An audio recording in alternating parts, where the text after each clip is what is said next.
Hi guys! So, ito nga nag-barbecue kami with my colleagues dun sa aking part-time job. Mostly kami ay Pilipino. So, enjoy naman kami kahit umuulan. Sobrang lakas ng ulan that time.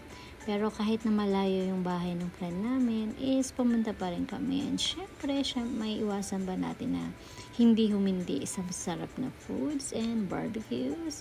So, ayan.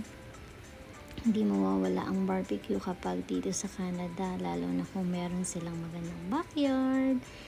Ayan, ihaw-ihaw para kami ay may dinner. Masarap na dinner. So, ito nga guys, kanya-kanya kami ng gawain dito sa aming pinuntahan. And may nagluluto, may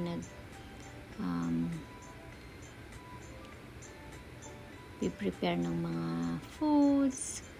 Kanya-kanya kami ng ginagawa na kaya lang namin gawin. So, tulong-tulong para kami ay makatapos sa aming foods and makapag-dinner kami ng maaga.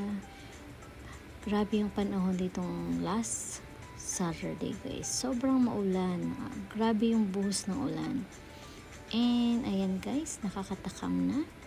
Pero kumain muna kami ng appetizer kanina, ng tacos and coleslaw before kami nag-ihaw-ihaw para hindi kami magutom. Umakyat nga pala ako dito sa Bartlett Pear na tinatawag.